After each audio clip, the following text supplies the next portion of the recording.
Hi, I'm Tim Rubble, and welcome to another episode of Adventure Athlete and part 2 of the Humvee Overland build. So a lot of you know that I took off in Oscar Mike and I did a month on the road, which was supposed to be a year. But right after King of the Hammers, I ended up coming home. I got to be honest, I'm just trying to make the most out of every single day with what we have. And what pretty much happened is I missed being home. I missed wanting to make some things. This Humvee was on my mind while I was at the Hammers. So many neat, creative, well-engineered and designed vehicles out there that, you know, that's a huge part of my life that I thought I could give up with selling off most of the shop. I did $72,000 on Craigslist in like 5 weeks selling off my shop equipment.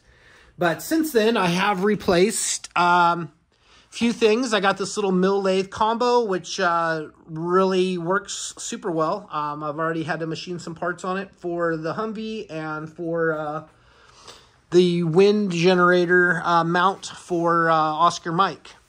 So I will be in town for the next month. I'll probably leave again April 1st, be gone for 2 or 3 months out on the road. I'm going to hit Salton Sea, do some flying, as well as some riding and exploring Anza Borrego.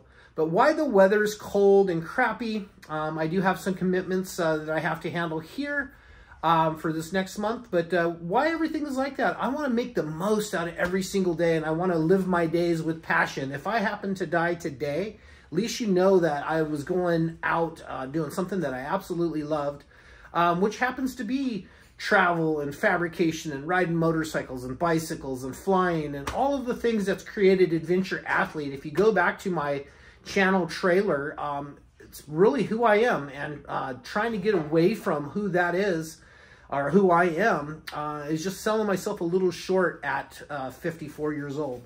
So I want to work hard. I want to play hard. I want to have muscle soreness every single day. The Japanese have a word called kaizen that came from the samurai, and that's constant and never-ending improvement. And that's kind of my whole array of everything I do. I want to be a little bit better in everything. 1% a day, if I can do that, you know, that's making huge gains. But I'm at a place now where it's just a little bit of things improving, and I feel like this project, being that it is done inside the a covered patio, it's a new arena for me to actually fabricate in. It's kind of where I started, is like in the garage. I built Oscar Mike in between the two houses out in the elements. So this is just a fun project for me. And enough about life. Let's talk about the Humvee. So I'm building this out into an overland 4-wheel drive exploration type vehicle. I'm really trying to do this vehicle set up so I can go do a 4-wheel drive trip in it. Come back in Oscar Mike, jump in this, and maybe go do something like the Arizona Trail, or go do something like the Mojave Trail, where you're going to go multiple days and you're going to camp every night and break camp and then continue on down the trail, because the trail's too big to do in a day or even 2 or 3 days. So with that, I want to set this up so it really works first as a real 4-wheel drive. So I have ARB lockers that's going in this front and rear. I am going to do, we'll talk about design right now. We'll go over to this other side. And I ordered, this is actually my second $1,400 order of metal. The first company that I've used for years, probably did $600,000 worth of metal from them, will no longer deliver to a residential address, and they won't deliver without a forklift. And so all of my material was on the truck out front. I had Oscar Mike pulled out, everything ready to go, and Industrial Metal Supply will no longer deliver to my house as a home fabricator. So back to patent steel, which I've used for years previous, but this what $1,400 worth of steel looks like, and there's a couple pieces up there. And you can see that I have this back framed up. So I got some stuff here, 2x2 by 1/4 inch, 250 wall, that I'm going to set up for rock sliders. So something that I can actually pivot the vehicle off of. So this truck has a body lift on it. Watch out, guys. And that's exposed about 2.5 inches worth of frame down there that I can get in there and weld and get a 100% weld on. And then come out to here. My dogs just love to play on the ground. Hi, Katie. So I'll do that slider coming out, but I'll also do those extensions so they set up to land the roll cage. So I'll do some cutouts in here. And surprise, I'm going to do square tubing. I have some 2x2 by 188. And I'll do that and set that up so it follows this and then ties it in. I thought that would just be a better fit for the Humvee. And I know a lot of people are going to tell me that a tube isn't, or a tube is stronger than a square tube, but it is. The 188 is going to make up for it, and I think that's going to be a neat cage that, you know, you're going to see the 2 A-pillars and maybe some transfer pillars coming across to the B.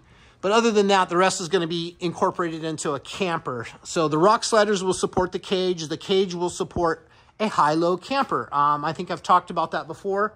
I have linear actuators that are 24-inch travel, 2,200 pounds a piece, so capable of lifting 2,200 pounds per corner, whatever the math is on that real quick. That's early in the morning. So, but that'll do. I'm going to kind of build this out like what'll look like a helmet top. So you can see my hand here. I'm only going to be about here. And of course, when I get to that spot, it's going to have to be fabricated in the side yard. But it's going to just kind of come up like a helmet top and be about here. And so the top of the truck will be there, and then it'll go up another 24 inches, and then hard sides are going to fold in. So the actuators will be set 2 foot in to raise the roof, and I'll incorporate that. I'll have this side over here set up as a couch bed type area. This extension that I've done here in the back is going to be kind of the bathroom. I was going to do that flat, but the way I fabricate, and we'll talk about that now, is all of this down here on the frame was bothering me. So I just came out here last Friday, and it was raining, and I got down here and I said, well, let's just do full commitment. I cut the frame off. So with cutting the frame off, that allowed me to get a better departure angle from what I was using. And I mean, all of this hung down like with the bumper and stuff. Look at a normal Humvee or Hummer, and the bumper sits down about 9 to 10 inches below the body. So I fabricated a new upper body mount to support the back of the bed. That is actually attached with a couple screws and Sikaflexed on, so we'll have a little bit of give, but not much. And then I decided at that time that I wanted to, and you can look at the angle here. I really like that. I wanted to get rid of that, tie all that in, and then I wanted to lift this up a few degrees, and that ended up working out really well. And I'm super pleased with you know, my welds for starting on this project. Everything I've done has really turned out really nice, and I'm really pushing on this project to step it up from Oscar Mike, which is going to be a tough thing to do, because when I built Oscar Mike, I was kind of under a timeline and trying to get finished. But this is just all about 100% pure quality. I'm trying to really push my skill set. I'm sore this morning. I worked hard. You know, every time I got off the ground yesterday, which was probably over 100 times, I did a push-up, got up. So I'm actually feeling everything right now today. But onto this, I wanted the dual spares. Back to how I fabricate. Probably the first time I've ever kind of drawn a picture of a project before I started it. And that's kind of what we're doing here. That's what that's going to, my chicken scratch there is what this is going to be. A lot of people have talked about Oscar Mike and departure angle. They're like, oh, he screwed up the departure angle by hanging that tire out there. Well, just like Oscar Mike, these are on spindles. And so these are the large casters that are set up to be, to roll off of an obstacle. So you actually, I guess it would go, yeah, it would go that way. I got the bearings set up kind of tight so they don't, you know, kind of spin going down the road looking weird. Today's project will be framing up this other spindle here and tying all that in. I have the pieces all cut for that, ready to go. So that'll be a quick run. I'm almost out of welding gas.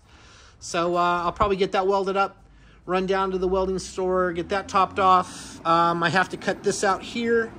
That's another thing I want to talk about. I would have liked to put that tire probably another 6 inches further in, but I have all the air conditioning stuff that comes in the 1165s. So they're running dual airs, and I've taken out the rear air and just going to do the dash air. And I'm not sure what side it is. Really doesn't matter right now because I'm going to do both sides identical. And being that this truck has a little bit of body damage on it, I believe when I run the camper coming down, I'm going to go ahead and sheet in all of this to this marker right here, and then I'll terminate the camper. So that'll be all shiny white. And there's a chance that I might just go ahead and Raptor line it also. Door fit in alignment before I start building out and the seals for all of the doors to sit in. I got to do more of alignment, get those latches pushed in a little more. But what I wanted to do is get these in here because these were a little tweaked, and I wanted to get that memory out of them. So I'll do that. I'll get that set and then frame that up and go from there.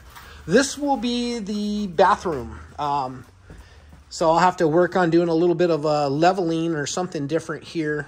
This will be basically the shower pan. My original thoughts is I was going to do 45s on the corner, but I was like, why not do 3 exposed trailer hitches? And we can, I've already drilled the holes to take, you know, I probably will never tow with this, but I want to have the option. So that was the smart move right there. And that's why doing a project slower is probably a benefit.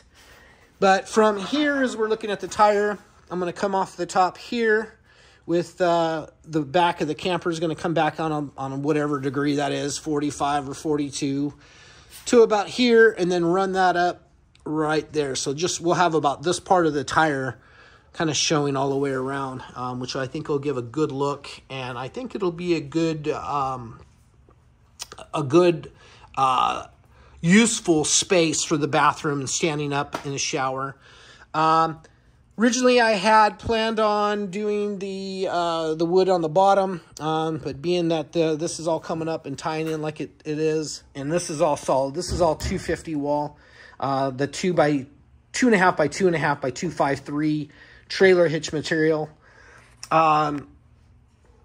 Really is super stout. I'm going to finish up this frame. I'll take this lower section, and here's the frame rail. And Humvees really don't have a super thick frame. It's double walled on the outside. That's probably, I don't know, quarter thick where I cut there. But it's about 120 thousandths, 1/8 inch or whatever on this side. But my plan is to come in here, and I landed this tube on this bushing here, which is the strongest part of the frame, and then I'll get in there and weld that up. But I think I'm going to take this and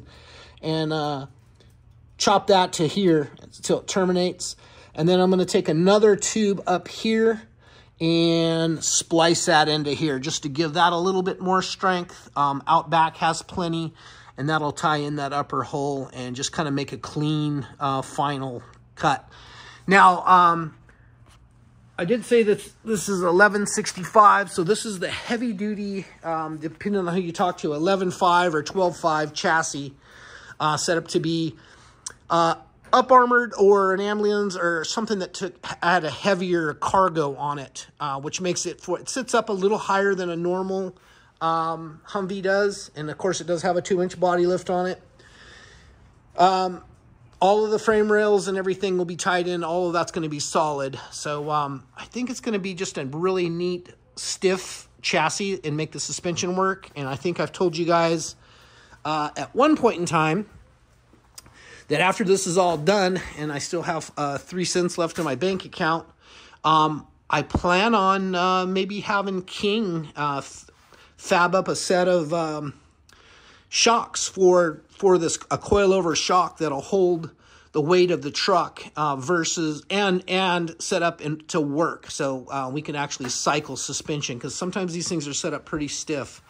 But I'm probably going to end up putting about 12 to 1,500 pounds of a camper on it. All of this material here you see, which not all of this is going in the truck. I tend to always buy extra so I don't have to keep ordering every week. But this was just under 1,000 pounds worth of steel that showed up.